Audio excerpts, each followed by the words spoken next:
Assalamualaikum warahmatullahi wabarakatuh. Apa kabar anak-anakku sekalian? Udah lama ya kita nggak ketemu. Nah, dan sekarang kita bertemu walaupun hanya dengan virtual saja. Baik anak-anakku sekalian, perkenalkan kembali. Nama saya Nurholis Imam Ihsan, SPD. Saya pada tahun ini diberi amanah untuk menjadi kepala program multimedia, juga menjadi guru multimedia teknik audio video. Jadi, selama 1 tahun penuh ini, saya bakal fokus ke dalam satu mata pelajaran saja. Mulai dari kelas 10, 11, dan 12.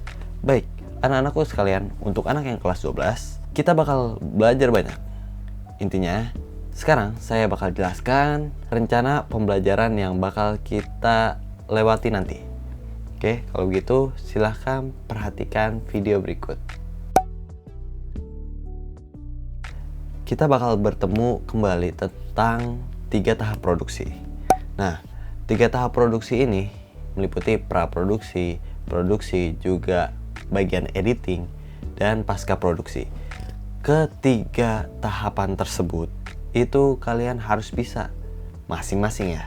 Jadi jangan cuma salah satu orang itu cuma bisa praproduksinya aja, lalu yang lainnya nggak bisa, ataupun sebaliknya kayak misalkan pasca produksinya aja sedangkan praproduksi yang nggak bisa, dan seterusnya. Intinya kalian harus bisa mulai dari pra, lalu produksi, dan juga pasca produksi. Jangan lupa, editing itu penting karena nanti kalian uji kompetensi itu masing-masing.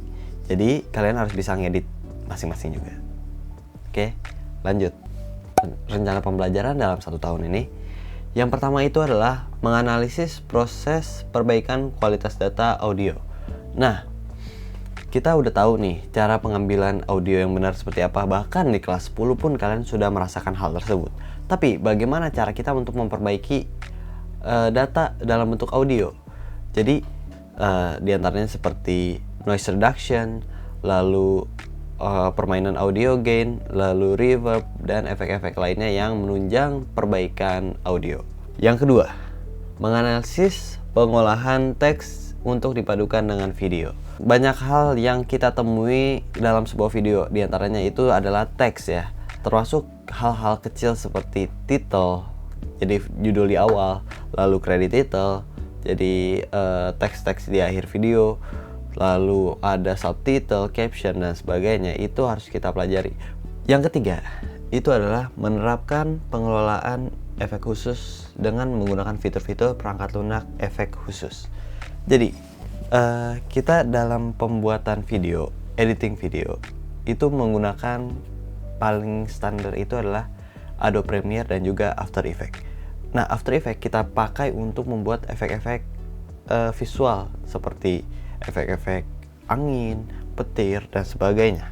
Nah, kita bakal belajar hal itu dan efek-efek yang lebih ringan lagi seperti masking, lalu looping, lalu transisi, dan sebagainya. Selanjutnya, menganalisis video sesuai naskah produksi. Nah, sesuai dengan naskah produksi. Ingat, praproduksi itu penting. Kalau misalkan praproduksinya itu mengarah ke A, maka hasilnya pun harus A. Jangan sampai B atau apalagi C. Nah, apabila naskah sudah ditulisnya A, maka kalian dituntut untuk terus mengikuti konsep yang sudah dibuat. Apabila memang ada perubahan ketika produksi, maka jangan terlalu jauh dari si konsep awalnya, kecuali memang diubah oleh sutradaranya. Jadi seperti itu ya, harus sesuai naskah. Yang kelima, menganalisis proses pengemasan produksi video. Nah, untuk packaging, ini juga bakal dipelajari di kelas 12 ini. Nah, untuk packaging ini, jadi pengemasan itu bukan cuma di thumbnailnya aja.